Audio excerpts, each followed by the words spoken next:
Gustong-gusto po nating lahat ng mga tao na tayo ay mapagpala ng Diyos.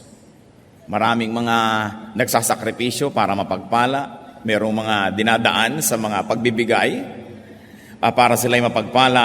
Ano nga ba ang marami at mabisang paraan? Sa physics po ay may tinatawag na law of impenetrability. It means only one thing can occupy one place at one time. Kaya naman, sa buhay natin para tayo mapagpala, ano kaya na mga kabaligtaran ng pagpapala ang dapat mawala? Ano ang dapat lumabas sa ating buhay para may pagpapalang pumasok? Ano ang dapat na itigil at mahinto para magsimula ang pagdaloy ng pagpapala? Ang atin pong mensahe, pinamagatan nating 7 Stops for a Blessed Life. 7 dapat itigil at ang pagpapala ay dumaloy o kaya magsimulang dumaloy ng lubusan. Salamat po sa kalayaan naming sumamba sa inyo sa sandaling ito. Salamat sa ligaya na ibinibigay ng pagsamba. Salamat sa mga awit at sayaw, sa tugtog. Salamat sa tinatamasa naming kalusugan, Panginoon. Sa paglapit namin sa iyo, patuloy kaming nagpapalinis. Humihingi kami na linisin niyo kami ng iyong dugo. Ilapit mo sa amin, Panginoon, ang iyong liwanag. At nang sa ganon, ay matapunan ng liwanag ang aming mga kadiliman. Buksan niyo po ang aming isip. Bigyan niyo po kami ng pusong mapagpakumbaba na handang makinig at sumunod sa inyo. At nawa ang salita niyo, Panginoon, ay mag-ugat, yumabong, mamulaklak, magbunga sa aming buhay.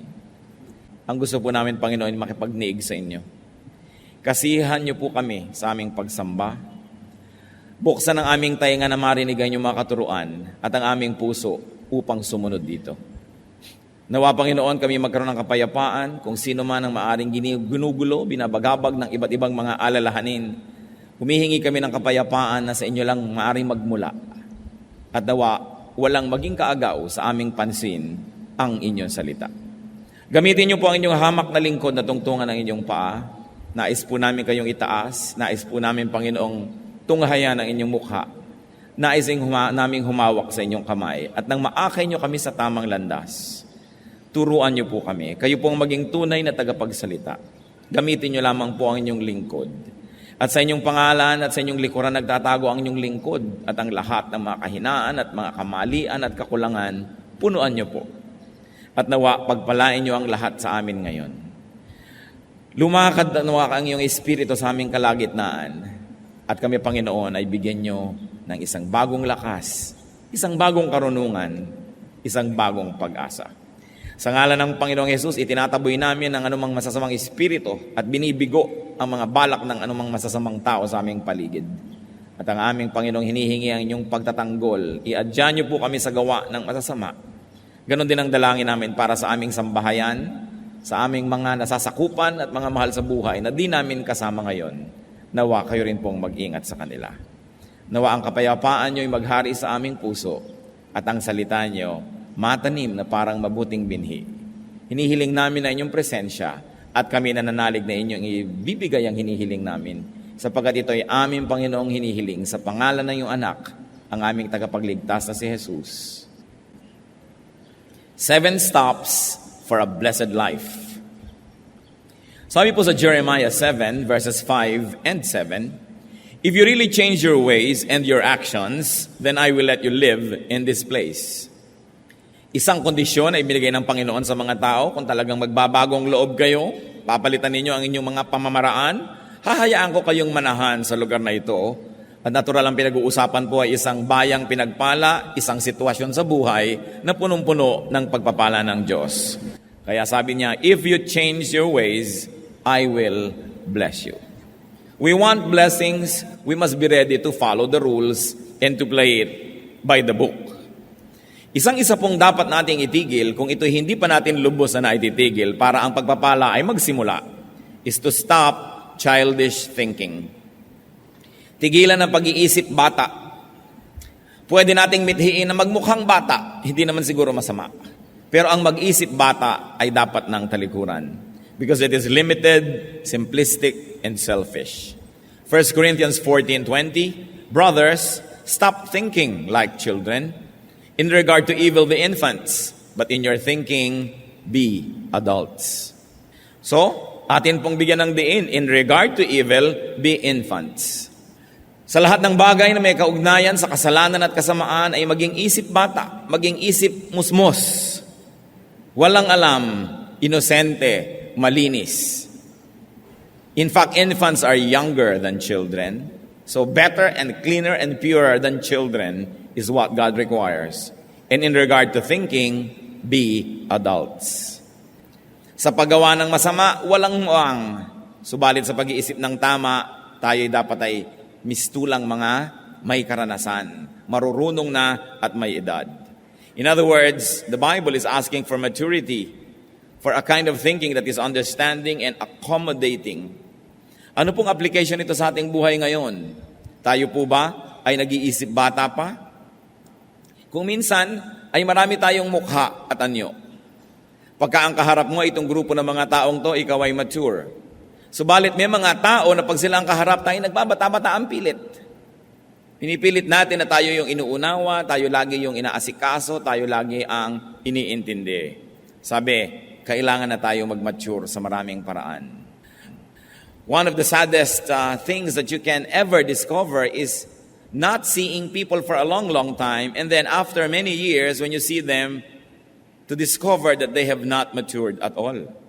Hindi umidad sa pag-iisip. Tumanda lang ang itsura, dumami lang ang mga bilang ng taon, subalit hindi tumanda ang pag-iisip. Sabi nga nila, hindi baling tumanda basta may pinagkatandaan. At nakakalungkot po, may mga tao na kahit ilang dekada na ang lumampas sa kanilang buhay, ganun pa rin mag-isip. Ganun pa rin kakitid ang isip. Ganun pa rin karami ang mga hinihingi na bata lang dapat ang humihingi. Laging siya ang inuunawa. Paano po ba mag-isip ang bata? Siya lagi pagka nagugutom, iiyak. Kailangan itigil mo lahat ang iyong ginagawa para siya pakanin. Pagka meron siyang hindi gusto, iiyak. Dadaanin ka sa iyak, iba-blackmail ka. Emotional blackmail. Hindi siya marunong magpakain sa sarili, papakainin mo pa. Hindi siya marunong magligpit ng kanyang mga kalat, ipagliligpit mo pa. Hindi niya maipagtanggol ang kanyang sarili.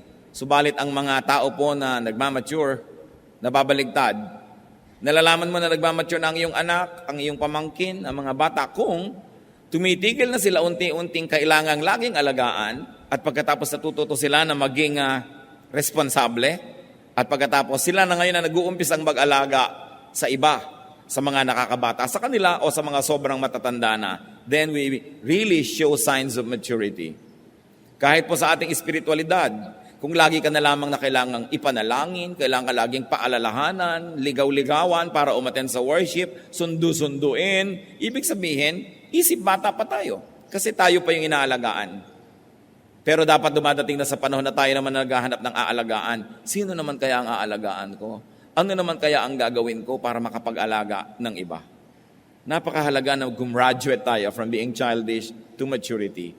At ang ating dalangin sa Panginoon, bawat isa po tayo ay makapag-isip-isip, saang larangan ng buhay kaya ako immature? Sapagkat yung pong mga immature o isip bata, sila ang kahuli-hulihang nakakaalam na sila isip bata. Kaya kung sa palagay nyo po, ay hindi kayo isip bata, baka tayo yung kandidatong mag-isip na isip bata tayo. Kaya siyasatin ang sarili. Isa pa pong dapat itigil is to stop ways that do not work. Tigilan ang ating mga pamamaraan na talagang nagasgas na pero hindi naman tumatalab. May mga pamamaraan tayo ng pakikitungo sa ating magulang, hindi naman tumatalab. Ganon din pakikitungo sa asawa, sa anak. Mga pamamaraan at ng pamumuhay, pero wala namang epekto, hindi naman nagbubunga ng mga gusto natin, dapat nating palitan yan. Sa 1 Timothy 5:23, ano po ang payo ni Paul kay Timothy? Stop drinking only water and use a little wine because of your stomach and your frequent illnesses. Baka naman yung mahilig sa inyo maglasing, biglang ito ngayon ang inyong favorite verse. Hindi naman paglalasing ito, yung wine, yung table wine, nakasabay sa pagkain. Yung wine na ininom din ng Panginoon doon sa Lord's Supper. Hindi nakalalasing na inumin, kundi kasabay ng pagkain, lalong-lalo na doon sa Mediterranean area. Sabi ni Paul, alam mo na yung kaiinom mo lang ng tubig, hindi tumatalab, yung sakit ng tiyan mo hindi gumagaling. Ay tigilan mo ang pag-inom lang niyan at uminom ka ng kaunting wine at nang sa gayon ay gumaling ang iyong karamdaman. Sapagkat alam niya naman nung araw, ang mga tubig ay galing sa mga balon, galing sa kung saan-saan, maaaring may dalang sakit. At dahil itong mga misyonary ay kung saan-saan umiinom, kung saan-saan nakakarating, maaaring kung ano-anong mga karamdaman ang natatanggap nitong katawan ni Timothy. Kaya sabi ni Paul, huwag na muna yan ang iyong inumin because obviously it doesn't work. Bagamat ang pinag-uusapan po dito is a purely medical issue, maaari tayong kumuha ng inspirasyon sa verse na ito para sabihin, ano ba ang mga iniinom kong dito matalab? Ano ba ang ginagawa ko sa buhay na hindi naman nagbubunga ng kanais-nais?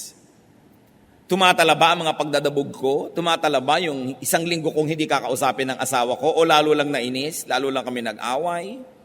Tumatala ba ang aking psychology na ginagamit sa aking anak o baka hindi naman? Epektibo ba ang aking paraan?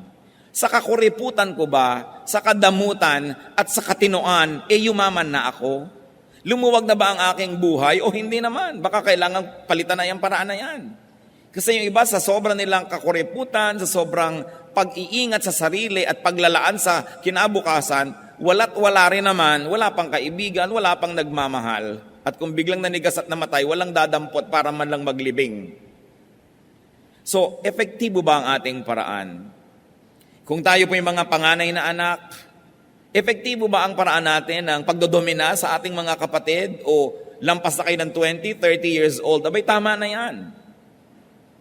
Kasi kung kayo ay 18 at ang kapatid nyo ay 10, dapat lang na leader kayo kasi ang dami nyong alam na di niya alam. Pero kung 28 na kayo at siya ay 20, konti na lang ang alam nyo na di niya alam. At kung 38 na kayo at siya ay 30, pareho na lang kayo ng alam. Sa katunayan, kung 58 na kayo at siya ay 50, baka marami na kayong nalimot at mas marami na siyang alam. Nagtataka ko kumisan pati sa magkakapatid, 80, 70, 60 years old na, hindi pa magtrato ng pantay-pantay. Sobra pa rin nang dodomina yung mga matatanda na akala mo higit lalo siyang maraming alam kaysa doon sa iba. Alam niyo po, dumadating tayo sa edad na nag-aabot-abot na yung mga alam na yan. Kaya, tama ba yun? Tama ba ang pamamaraan natin? Kumisan, yung pressure na ibinibigay ng magulang sa mga anak, tama ba? Does it work? Yung mga kahigpitan natin, tumatalab ba?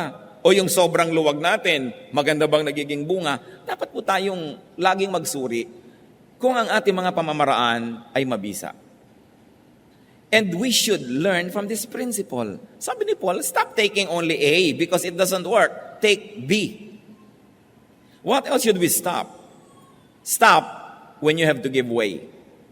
Kung kailangan magparaya, kailangan magbigay daan, kailangan magbigay ng espasyo para sa iba, maaari natin yang gawin. Stop talking to give way to inspired speakers. Stop being a hindrance to blessing. Stop hugging the limelight if an anointed person must be given attention. Kung minsan po, laging gusto natin tayo ang nangingibabaw, tayo ang nangunguna, tayo ang merong last say, tayo ang lagi na lamang merong final authority, mag-isip-isip tayo. Sapagkat yung karunungan, yung kahusayan, yung inspirasyon, ay naglilipat-lipat yan kung minsan ng puso sa paglakad ng panahon. Walang isang tao na siya lang may franchise to wisdom.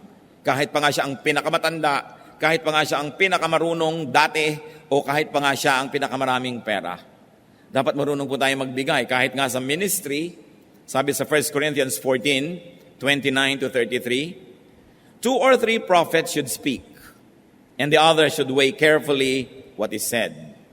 And if a revelation comes to someone who is sitting down, the first speaker should stop.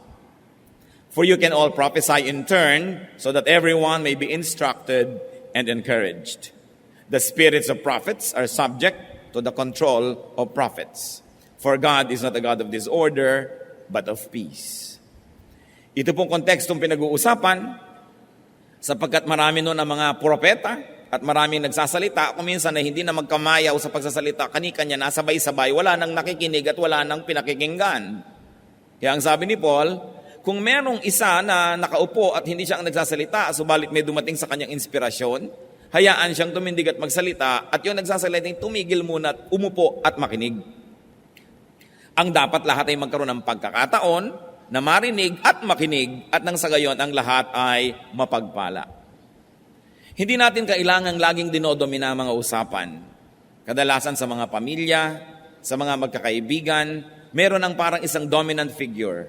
Dapat ba nating katandaan na at kamatayan na yung ganon? Lagi na lang siya ang masusunod, lagi na lang siya ang bida. Dapat din tayo mag-isip-isip.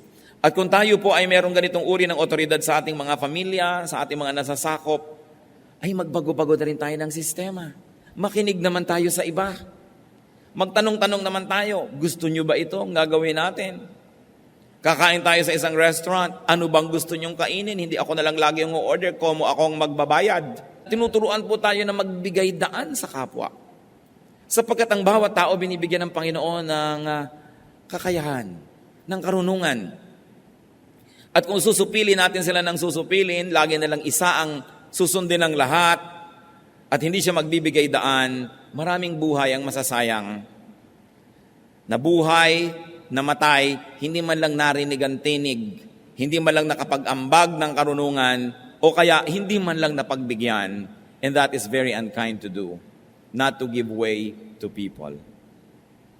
Kaya kung sino man po ang may positions of authority, positions of prominence, we've got to think about these things. Magbibigay-bigay naman ako. Hindi laging ako na lang. At pag nangyayari po ang maituturing sa biglang tingin na maliliit na bagay na ito, doon lamang natin makikita ang Espiritu ng Diyos na kumikilo sa ating buhay. Na yung pala, ang tunay na kadakilaan ay yung pagpaparaya. Na ang tunay na tayog ng isang pagkatao ay yung pagbibigay daan sa iba. Hindi laging tayo ng tayo. Kahit kung minsan sa magnobyo, kung nakagawian na laging si babae ang nasusunod, tau-tauhan na lang yung lalaki. O kaya yung lalaki ang nasusunod, anino na lang yung babae. Hindi ganyan ang pakikisalamuha at pakikitungo. Kailangan tayong maging makipagkapwa. Kaya napakaganda po ng salitang Tagalog dyan yung makipagkapwa, kapwa, tao. Ano ba yung tao? Yun ang kahulugan ng lahat ng nilikha ng Diyos na mabubuti at maganda sa atin. Hindi tayo hayop, tayo'y tao. At kung ikay nakikipagkapwa tao, yung respetong gusto mong tanggapin ay ibinibigay mo rin sa iba. Kung gusto mong tumatahimik sila pag ikay nagsasalita, ay tumatahimik ka rin pag nagsasalita sila. Kahit mas bata sila, kahit mas mahirap sila, kahit mas mababa ang ranggo, dahil sila'y kapwa tao. Pareho lang tayong may kaluluwa, may damdamin, may espiritu, parehong nilikha ng Diyos, parehong nalulungkot at natutuwa, parehong may mga pangarap at mga hangarin. At kung pagbibigyan po natin ng mga ganyan, lalo tayo halimbawang may mga kapangyarihan, mga amo, ikaw na lang may karapatang magkaroon ng sakit ng ulo. Ikaw na lang may karapatang magkaroon ng mood. Ikaw na lang may karapatan na magpahinga. Kaya nga po yung mga sensitive na mga amo o mga employers, sinasabihan din niya, maski household help o bining, pag may isang umaga na gumising kang napakasama ng pakiramdam mo o hilo ka o masakit ang ulo mo, sabihin mo. At pagtatrabahuhin pa rin kita.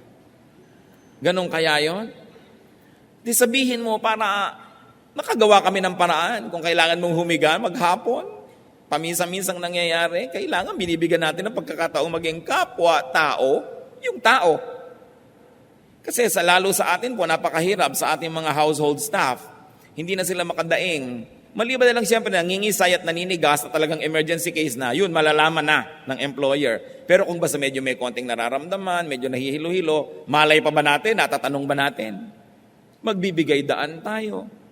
Hindi laging tayo lang.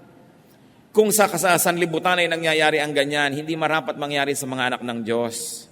Because we are a royal priesthood, a holy nation, a people who belong to God. Na dapat nakikita hanggang sa mumunti nating pakikitungo sa ating kapwa, yung tayog ng salita ng Diyos. Meron pa pong isang dapat tigilan, stop judging others. Tumigil tayo ng paghuhukom at paghuhusga sa kapwa, lalong-lalo at kakaiba ng ating paniniwala ang paniniwala nila. Kakaiba ng ating mga pananaw at paninindigan ang sa kanila, dapat tigilan natin ang pagsabing mali sila at tayo lang ang tama. Dapat nating tigilan ang pagsabi sa mga taong sila ay naliligaw dahil lamang hindi tama, hindi landas natin ang kanilang sinusunod. Romans 14 verses 1 to 13, ito po tungkol sa paghuhusga ng mga Kristiyano sa kapwa Kristiyano sa mga issues ng buhay. Accept him whose faith is weak, without passing judgment on disputable matters. One man's faith allows him to eat everything, but another man whose faith is weak eats only vegetables. The man who eats everything must not look down on him who does not, and the man who does not eat everything must not condemn the man who does, for God has accepted him. Who are you to judge someone else's servant? To his own master he stands or falls, and he will stand, for the Lord is able to make him stand. Ano pong unang binabanggit dito? Kasi meron mga tao na Hudyo ang kanilang pagiging background. Pagkatapos meron naman ng mga Gentiles na naging Kristiyano. Alam niyo po yung mga Hudyo, maraming di kinakain.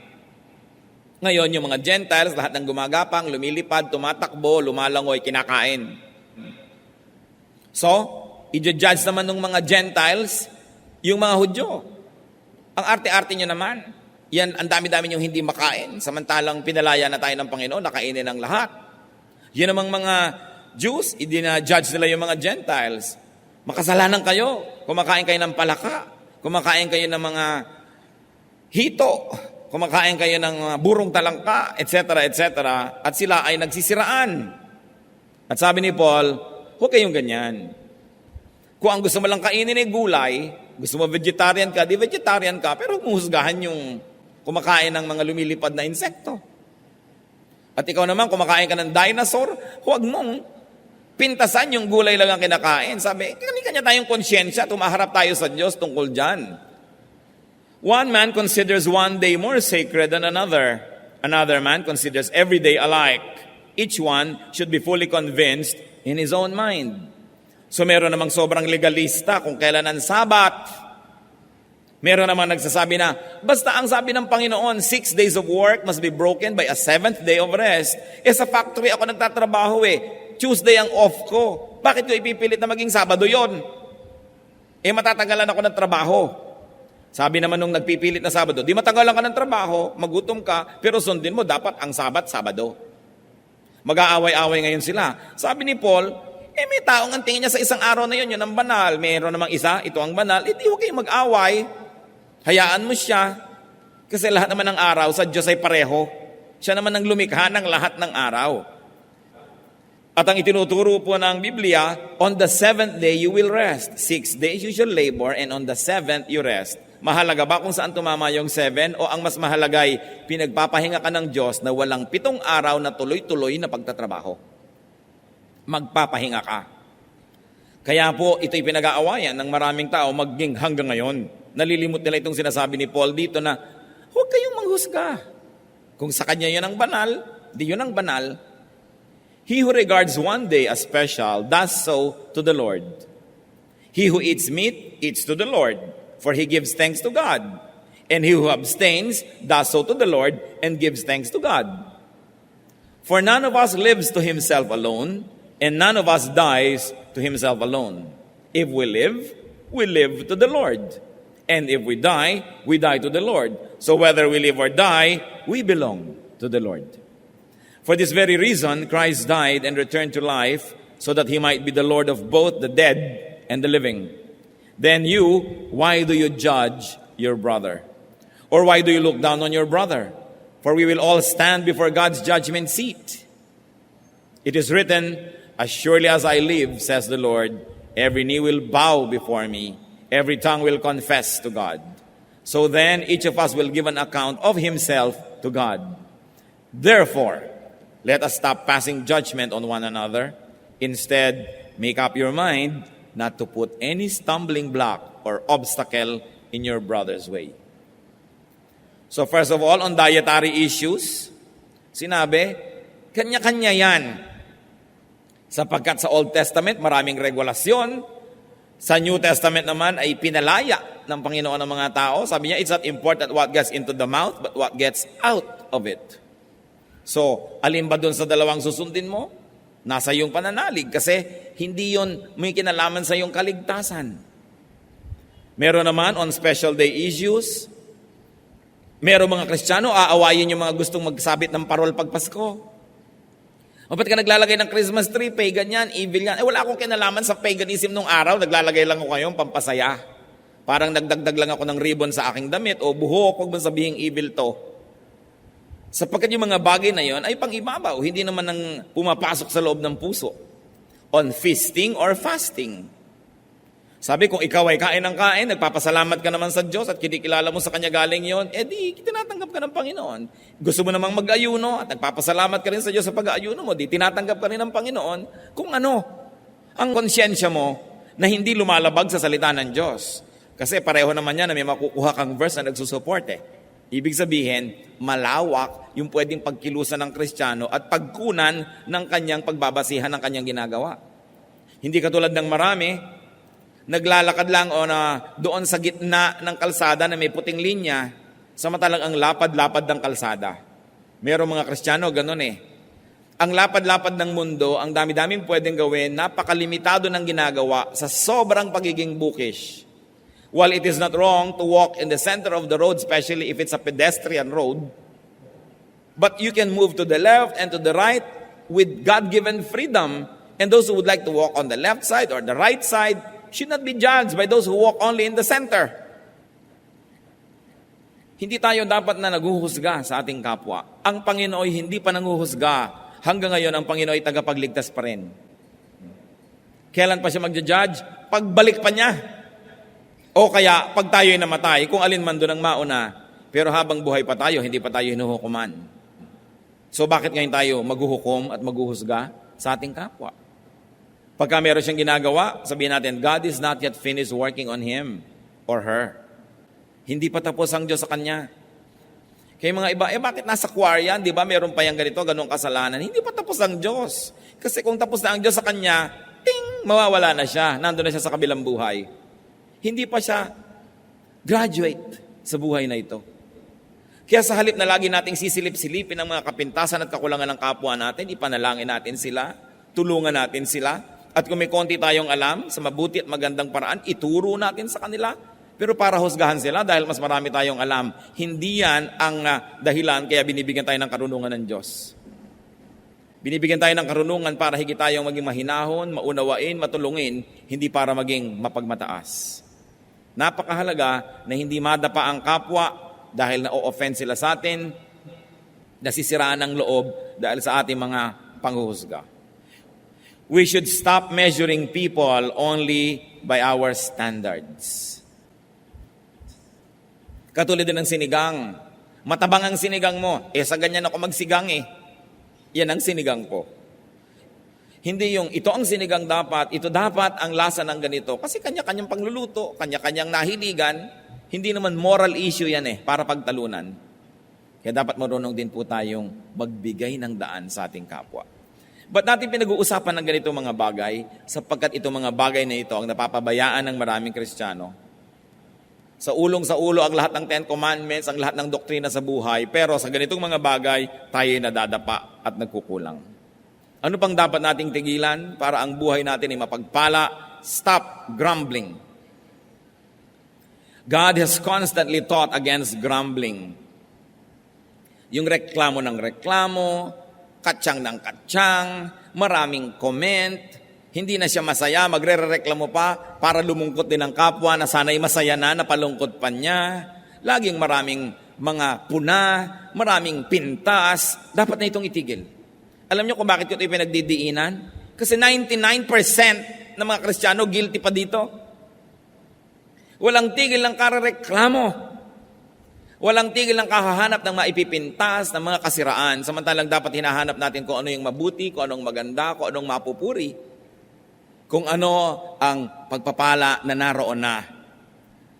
John 6:43, stop grumbling among yourselves, Jesus answered. At isa ito sa mga paulit-ulit na turo sa Biblia, Old or New Testament alike. Stop grumbling. Wives, what are you grumbling against your husband? Ano ang mga reklamo nyo at mga katsang-katsang tungkol sa inyong asawa na para bang pwede pa kayo magpalit? Habang nagrereklamo ka ng nagrereklamo, yung reklamo mo lalong lumalaki, lalong lumalalim, lalong tumitibay, kaya lalong nagkakaroon ka ng dahilan para magreklamo. Samantalang habang pinupuri mo ang iyong asawa, yung mga kapuri-puring bagay sa kanya, lalo namang tumitibay, lalong lumilinaw, kaya lalo mo siyang namamahal at nababawasan ang iyong pagrereklamo. Very seldom that husbands are grumbling against their wives among themselves. But it's more often that wives among themselves are grumbling against their husbands. Kaya napaka-importante na mabae ka man o lalaki, husband or wife, anak ka, grumbling against your parents, ba't hindi ka maghanap ng maipupuri at maipagpapasalamat? Stop grumbling.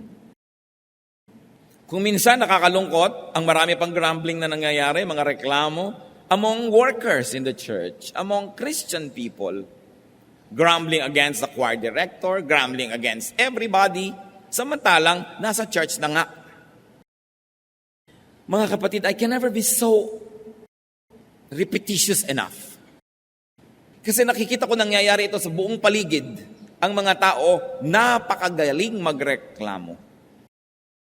Sinisilip ang kapwa, yung mga privileges ng iba, yung mga tinatamasa ng iba, lagi nilang tinutuos, hindi ipagpasalamat kung ano yung nasa kanila. Magkakapatid na reklamuhan ng reklamuhan laban sa isa't isa. Nag-aagawan ng mga mana, sira-sira lang naman piano at isang dangkal na lupa. Magkakagagalit, grumbling against each other. Mga magbiyanan, yung mga manugang na walang ginawa kundi pag-usapan yung kanilang biyanang babae at chismisin at reklamuhan ang mga kanyalang mga kapwa. Alam nyo, meron akong 2 kilalang babae na talaga namang huwaran. Pwede natin ipagpagawa ng monumento kung paano umibig sa kanilang biyanan. At hindi si Ruth yun, matagal na siyang yumao. Mga babaeng nandito ngayon sa ating kapaligiran na talaga namang pag silang nakakausap mo, parang dapat lahat ng tao magkabiyanan. Pero natitiyak ko na ang mga biyanan nun may kakulangan din. Pero dahil nagpasya sila na mahalin ang kanilang mga biyanan. Alam nyo yan ay pagpapasya. If you decide, every little aspect of your life will follow the grand design and the big decision. But if you have decided on the other side, then every little act and thought that comes into your life will follow that direction of grumbling. Yun pong mga hindi na natin mapapalitan na karakter ng buhay natin, magpasya na tayong mahalin sila. Sapagkat pag pinagpasyahan natin yan, madali nang sumunod ang maliliit na detalye ng ating buhay. Kung meron naman po tayong mga valid complaints, talagang dapat, anong dapat gawin? Di pag-usapan. At kung talagang humahanap po tayo ng solusyon sa ating mga reklamo, hindi natin sinasabi ang reklamo natin kung kani-kanino. Pumupunta tayo doon sa tao na itinuturing nating pinagmumulan ng suliranin at tayo ay sa mahinahon na paraan humahanap ng solusyon. Kasama sila. So you don't talk about people, but you talk with these people. Then something positive will happen. Pwede po bang tandaan natin itong mabuti? Kasi nakakamalat na tong topic na to eh. Yung stop grumbling, yung stop talking about people but talk with people with whom you have a problem para malutas. Because when you talk about people, the problem will never be solved. And because walls have ears, and potatoes have eyes, even corn has ears.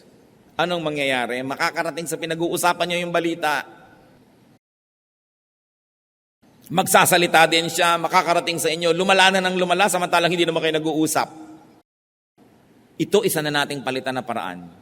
Napakalaki ng bigat na mawawala sa pasanin ng tao. Kung matututo na lang tayo na kausapin yung taong sa palagay natin ay may kinalaman sa suliranin, pero huwag siyang pag-usap-usapan. There's always a proper forum for everything. At dapat may kaayusan. 1 Corinthians 14:40, but everything should be done in a fitting and orderly way. May isa pa pong dapat tayong tigilan. Stop doubting. Faith is everything. John 20:27. Then he said to Thomas, this is the Lord saying to Thomas, Put your finger here. See my hands. Reach out your hand and put it into my side. Stop doubting and believe. Mga kapatid, mag-isip tayo. Anong pangako ng Diyos ang pinagdududahan nyo? Anong salita ng Diyos na napakalinaw sa Biblia ang pinagdududahan nyo? Sabi ni Lord, stop doubting. Believe. Ang nangyayari sa ating buhay ay inuukit at binibigyan ng anyo at kulay ng ating pananampalataya.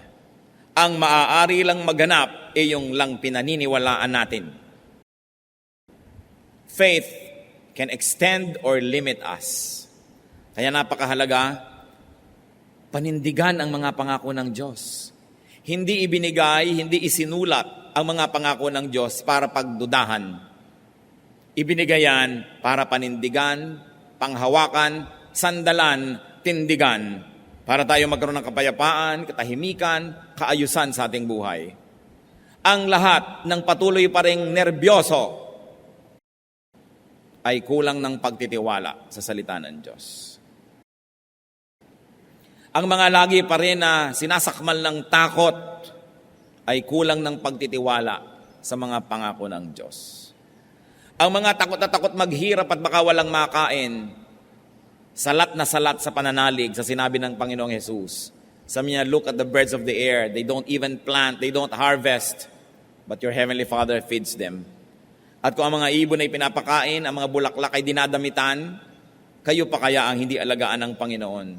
Mga mabababaw na mga pananalig, sinabi ng Panginoon. Ano po ang inyong mga takot? Gusto kong pag-usapan natin yan eh. Ano mga takot natin?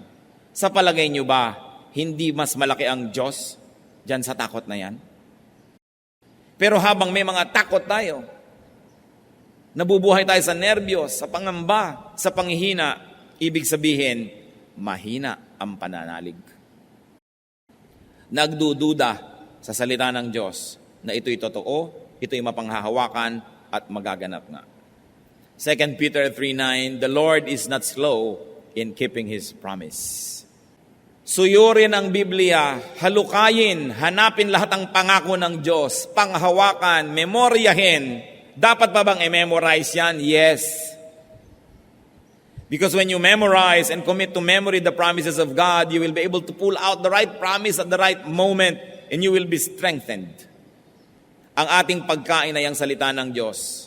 Hindi ba sabi ni Satanas kay Lord, kung talagang Diyos ka, gawin mo mga pagkain niya mga bato. Sabi niya, man does not live by bread alone, but by every word that comes from the mouth of God. Anong isa sa mga kahulugan niyan? Ang pagkain natin ay ang salita ng Diyos. Nanghihina ka, physically, kakain ka ng pagkain, iinom ka ng mga vitamins, iinom ka ng mga herbs, at kung ano-ano pa, para ka lumakas. Spiritually, nanghihina ka, ang pagkain mo ay salita ng Diyos. Ano? Ang kanyang mga pangako. Ay, maaalala ko yung pangako na yun ng Diyos, kakainin ko ngayon yung pangako na yun. Malakas na ako kasi kumain ako ng tama kong kainin. Kaya yung panghihina, isa lang po yan na sintomas na tayo'y mahina sa pananampalataya. Ang mga anak ng Diyos ay victorious because God is victorious. Malalakas ang loob dahil kakampi natin ng Diyos. Masisigasig, hindi lalampalampa, hindi hihina-hina. It is the devil who comes to steal, to kill, and to destroy. But Jesus says, I have come that you may have life and have it to the full. A full life. Don't just exist. Get a life, a full life. At kailangang panghawakan natin literally ang mga pangako ng Diyos. Pag sinabing ganon, gawin. Pag sinabing tigil, tigil. Pag sinabing go, go. Pag sinabing this is my promise, claim it. Nothing happens to people who do not believe. Kahit sa mga imbensyon, nakaka-imbento yung mga tao na naniniwala sa kanilang magagawa. Kahit yung mga unang mga taong tumawid sa dagat Pasipiko, nung kauna-unahang mga panahon, naniwala silang magagawa nila yon. Yung umakyat niya sa mga Mount Everest, naniwala silang magagawa nila. Pero yung mga, naku, hindi pwede yan, mahirap yan, talagang walang nararating. Kahit yung mahihirap na tao na napaasenso ang sarili sa tulong ng Diyos, dahil naniwala silang magagawa nila, habang lahat ng kanilang mga kaibigan ay nag-give up na, at nag-adik-adik na lamang, may mga nagpilit pa rin mag-aral, pinilit magsikap, ngayon umasenso sa buhay dahil naniwala sila. Yung paniniwala natin ang bubuo o sisira sa ating buhay. Kaya kailangang paniwalaan. Pati po ang ating mga anak, kung naniniwala tayong sila'y mahusay, naniniwala tayong marami silang magagawa, nagiging mahusay at maraming ang nagagawa. Pero pag naririnig kayong, yung anak ko na yan, bubing yan eh. Walang pag-asa. Ganyan lang, nagiging ganun ang performance nila. Kasi sila man na nawawala ng pananalig sa sarili. Kasi sinira na natin ang loob. At kung may isa pa tayong dapat pag-usapan ngayon, na dapat tigilan, stop sinning. Remember the law of impenetrability. Only one thing occupies one place at one time. So anybody who sins has no space for holiness. And if there's no space for holiness, there's no space for God. If there's no space for God, there's no space for blessedness, for victory, or for fruitfulness. 2 Corinthians 5:17. If anyone is in Christ, he is a new creation. The old has gone, the new has come. Ilang beses na dapat nating bigkasin, basahin, usal-usalin ang mga salitang ito bago lubos nating maunawaan. Na ang isang taong na kay Kristo ay isang bago ng nilalang. Pero marami nagsasabi, born again ako, bagong nilalang, new creation, pero old habits, old sins, old ways. A new spirit is not compatible with old sinful hearts. There has got to be renewal all the way. Matthew 9:17, neither do men pour new wine into old wineskins. If they do, the skins will burst, the wine will run out, and the wineskins will be ruined. No, they pour new wine into new wineskins, and both are preserved. Napakaganda po ng talinghaga na ginamit. Kung may bagong alak, hindi pwedeng ilagay sa lumang sisidlan na usually mga leather, mga skin ng hayop. Sapagkat sasabog lang yon kung may bago kang ilagay. Sabi, lumang sisidlan, lumang alak. Bagong alak, bagong sisidlan. Bagong espiritu, bagong puso. Bagong tao, bagong buhay. Napakasimple ng analogy. There should be new ideas, new ministries, new actions if we have a new heart. 1 Corinthians 15:33-34. Do not be misled. Bad company corrupts good character. Come back to your senses as you ought and stop sinning. New life, new friends. New lifestyle. At kung tayo may nakikitungo sa mga dati nating mga pinakitutunguhan, ay dahil lamang gusto natin silang akayin sa tama, hindi para mulit-muli nila tayong hilahin pababa. At kung nakakahalata tayo ng ating mga dating mga kapalagayang loob ay hinihila tayo pababa, dapat kahit man lang pansamantala na tayo'y umiwas sa kanila hanggang tayo'y maging malakas, hanggang dumating tayo sa punto na gano'n na tayong kalakas na pag tayo nakikisalamuha sa kanila'y sila ang nahihilan na natin pataas. Pero hindi maaari na umasa tayo na magkaroon ng bagong buhay, pero lahat ng mga luma nating mga pakikitungo na may kasamaan, kamalian at kasalanan ay ipagpatuloy pa. Meron pa nga nakikiusap sa akin, Pastor, pwede po ba tayo mag-Bible study sa aming bahay? Saang bahay? Sa bahay po namin ni ganon. Panginoon kong Diyos, ikaapat mo ng asawa yan. At buhay pa yung 1, 2, 3. Ngayon, gusto mo mag-Bible study tayo sa bahay nyo. E di para ko na ngayong in-recognize itong relasyon na ito. Gusto mo pala mag-Bible study, tanggalin mo muna sa buhay mo yung 2, 3, 4. At mag-ayus-ayusin mong yung buhay. Kasi oras na nakasanayan na yon, hindi na mahapdi, hindi na masakit. Ang kasalanan na inaalagaan ay wala ng kirot. At katunayan yan, pag nakasanayan ng kasalanan, pag tinatanggal mo, dun pa ngayon makirot. Pero parang isang bulok ng ngipin, ayaw mong ipabunot sa dentista dahil masakit ang pagbunot.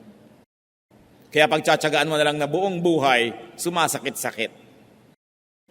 Sa buhay po natin, kuminsan kailangan ng drastic surgical procedures. Merong dapat pinuputol. Hindi na pinag-iisipan pa lalo't malinaw na inuutos ng salita ng Diyos na dapat tanggalin sa ating buhay. Kaya nga po yung isang taong pinagaling ng Panginoon, nung makita niya muli doon sa may templo, sa John 5:14, later Jesus found him at the temple and said to him, "See, you are well again. Stop sinning, or something worse may happen to you." Para po tayo tulad ng taong ito, may sakit, may karamdaman, pinagaling na ni Jesus. Sabi niya, aba, magaling ka na pala, ha? Di ba't pinagaling kita? Opo. Sabi ni Lord, tigil-tigilan na ang mga kasalanan, ang pagkakasala, dahil maaring may mas masahol pang mangyari sa iyo kaysa nung bago kita pinagaling. Stop sinning, or something worse may happen to you. That is from the mouth of the Lord. At sa palagay nyo, ito'y isinulat sa Biblia para lang tingnan natin as history. No, this is current events. Because this is universal message. It's telling us, stop sinning, or something worse may happen to you. So do not just wish and pray for blessedness. Take concrete steps. Stop childish thinking. Stop ways that do not work. Stop to give way to others. Stop judging others. Stop grumbling. Stop doubting. And very importantly, stop sinning. And when we stop these things, we begin to go for glory. Because only one thing occupies one place at one time. Unless you stop doing wrong, you cannot begin doing right. Heavenly Father, thank you for your reminders. Salamat sa kabutihan nyo. Salamat sa mga paalala. Dalangin namin, ito man lang 7 na pinag-usapan, huwag mawala sa aming alaala. Maipamuhay namin. At Panginoon, kami po'y pumuposisyon doon sa daanan ng iyong pagpapala. Sa pagsunod namin sa iyong mga salita, isinasahod namin ang aming mga kamay para tumanggap ng iyong mga pagpapala. Nawa ay dinggin mo ito. At nawa ang pagbabago'y makita mo sa amin at nang sa gayon, batupad ang mga mabubuti mong hangarin sa amin. Mga kapatid, panandalian tayong magbulay-bulay. Kung alin man sa 7 ang dapat bigyan ng madiin na pag-iisip, mag-isip-isip. Humingi ng kapangyarihan sa Diyos na siya'y ating masunod. At nawa magkaroon tayo ng tunay na isang buhay na punong-puno ng pagpapala.